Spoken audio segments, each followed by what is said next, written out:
Hi, welcome to DCOM, where we are here to help students like you understand difficult scientific articles and readings. So, let's break this down. The article we are looking at today is titled, The Effect of Short Peptides on Neuronal Differentiation of Stem Cells. To be honest, this article is a difficult one. However, we have identified the key topic to be stem cells. Although, note that this branches out into other topics such as stem cell therapies, differentiation, cell signaling molecules and pathways, as well as cell birth and death, just to name a few.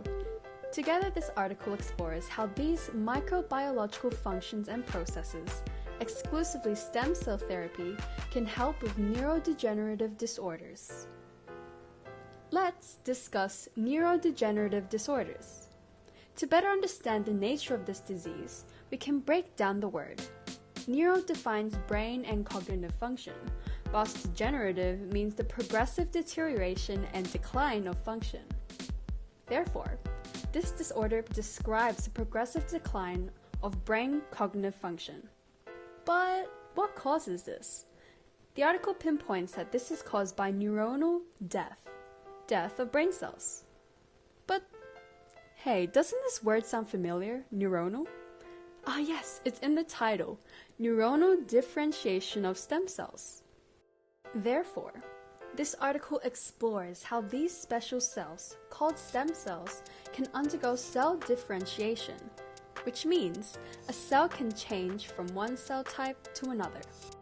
In the context of this article, a stem cell can become neuronal cells and perform specialized functions such as cognitive processes, ultimately helping battle unwanted neuronal death, and therefore neurodegenerative illnesses. There are many stem cells, such as totipotents, pluripotents, and multipotent, just to name a few, and they all slightly differ in differentiation potential. To this date, there are multipotent adult stem cells called MSCs, which stands for mesenchymal stem cells.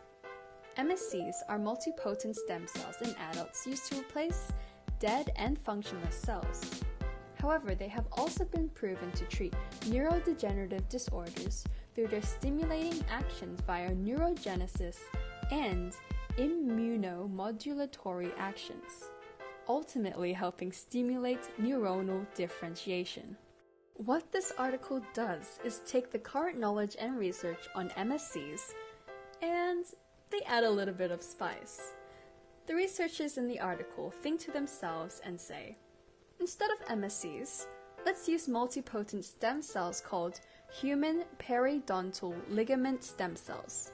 With the scientists' advanced knowledge in microbiology, they take it further and ask themselves, what would happen if we add other regulatory factors for differentiation, such as short peptides? And that is how we ultimately got this primary research article, Effect of Short Peptides on Neuronal Differentiation of Stem Cells. As mentioned, HPDLSCs are multipotent stem cells, so they uphold similar functions to MSCs.